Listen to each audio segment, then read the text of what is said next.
What's up, good people? David Taub here from Next Level Guitar, bringing you another inspired by lesson. In this little lesson, we're going to talk a little bit about Carlos Santana and his style of play, which is quite awesome, and I really like the guy. And man, he's reached such a level that, you know, you just hear a couple of notes from him, you don't even know who's playing, and you automatically know, oh, that's Santana. That's the epitome of guitar playing. If you can have that instantly recognizable tone, which of course is, in my opinion, in your hand and in your heart, right? So some of the things that he does a lot that I wanted to kind of turn you on to, if you haven't been doing these, you might pull some of these and throw them into your own playing, you know. When I hear Santana, and again, this is just what I hear, you know, I hear things, first thing that always grabs me is his passion, his emotion, his feeling in his playing, you know. He just seems to be pouring it into every note. It's just oozing out of his pores almost, you know. And it really comes across in his playing is just so passionate. And I hear things like, you know, lots of unison bends and fast triplet runs and pull-offs, and things like half-step passing notes and slurs, and a real kind of rhythmic kind of style to his playing, that real Latin kind of percussively rhythmic kind of thing, locking in, always kind of complementing what's going on with the band, what's going on with the drums, or what's going on with the percussion section. And also he likes that minor to major third bend. I'll show you that. And he seems to play a lot with the ninth, using that and the sixth, kind of the Dorian mode, you know. At least that's what it sounds like to me, right? So let me show you a few of those things. Now, one of the things that he does a lot is these fast triplet runs. And I was playing, like, I was throwing in the ninth or the second in the key, which I was throwing in this B note on the high E string, and I was playing this lick.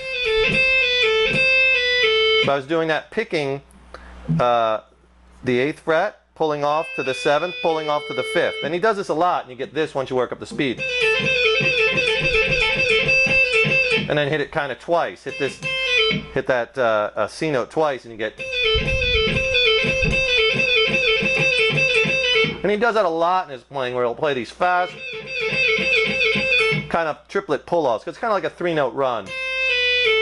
So you pick the first note, pull off, and you get that. The other thing he does too is he likes this ninth. And when you're playing in minor pentatonic, add that in there, because that's not in the scale. But you could use that ninth, or the second, because it is in Dorian and Aeolian, and it works. And you could slide off of it. And I hear that in his playing a lot too. Or you could bend the ninth to that B to the C to that flat third. So that's a real nice note. And I hear him use that a lot. So throw that into your playing, especially when you're playing a minor pentatonic. Another thing he likes a lot is that flat third to major third bend. So the flat third in the key of A is the C. And I have it here. I have it. It's C. You have a C here. You have a C here. You have a C up here. You do this on any of them. But what you want to do is, especially if you're playing in the rock and blues rock kind of realm, that flat third, that C, you can get away with bending it to the C sharp half step, and you don't necessarily have to hit that exactly. You could kind of,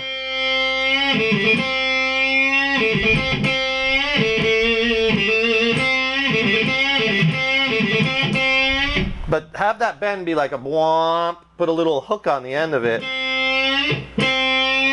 and you're bending that flat third to the major third.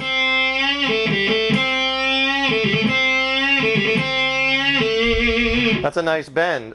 So use that a lot, and it works in minor pentatonic and blues all the time.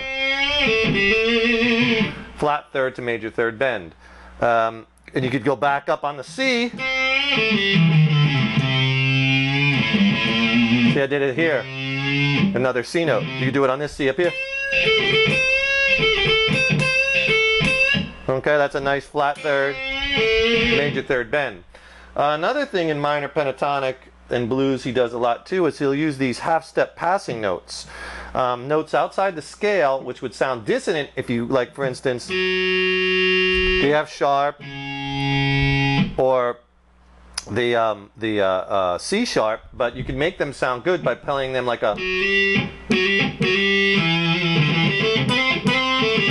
I could use them all. But what I'm doing is I'm playing them like a one end, like an eighth note slide. Don't stay on it too long, because if you're not sure if you could use it or not, you want to get on it and get off of use it in passing.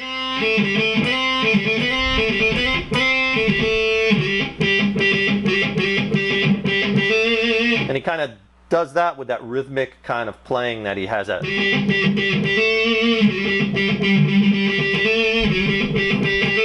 you want to kind of put a little hop into your playing. Ba-da-ba-ba-ba, real choppy, real staccato-y.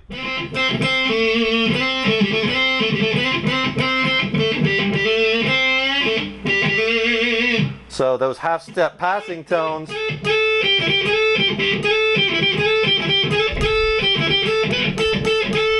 are really, really useful, because your ear hears something dissonant. You can hear how dissonant that G sharp would be, especially like over that A minor 7th chord.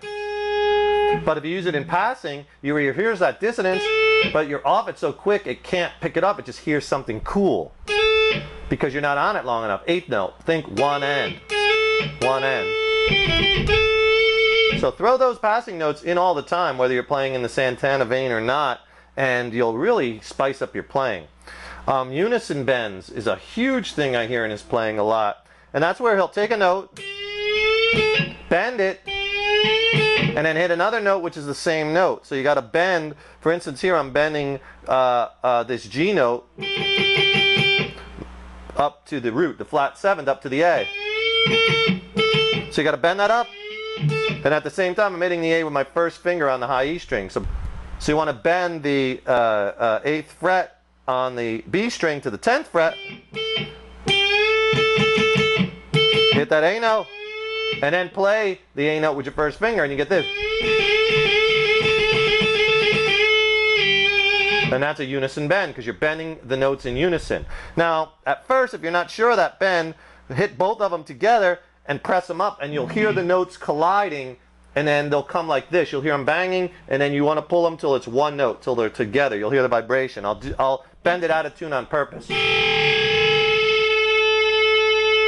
hear that? You hear that? Wow, how it's shaking until, and that's when you know when you hit it right. Now I'm hitting both. It's the same note, but if I leave it flat, hear that? So fool around till you find the spot till you can hit it every time. See, they're both in unison. Okay? Remember, don't leave your notes if you're going to bend. You don't want to bend sharp. That sounds very grating. So that's one of his favorite unison bends. And also here's another one. He'll bend like this D note up to the E, a whole step, and then hit the E with his first finger. So you're bending on the G string, bending the D to the E.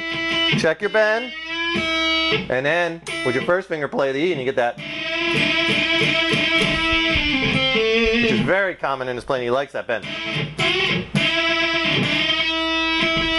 There they are in unison. So check them again. You can hear that dissonance or that colliding. See? And it gets closer and closer together. There it is. So practice that. And he's big on that blues scale too, adding that blue note. That E flat in the key of A, or E flat is the blue note. So slide off of that, bend to it. Flat third to major third bend. So throw them all in there. And you can even play Dorian if you want, which would add the 9th, or the 2nd, which is the B, and then add that major 6, which is the F sharp, and you get this.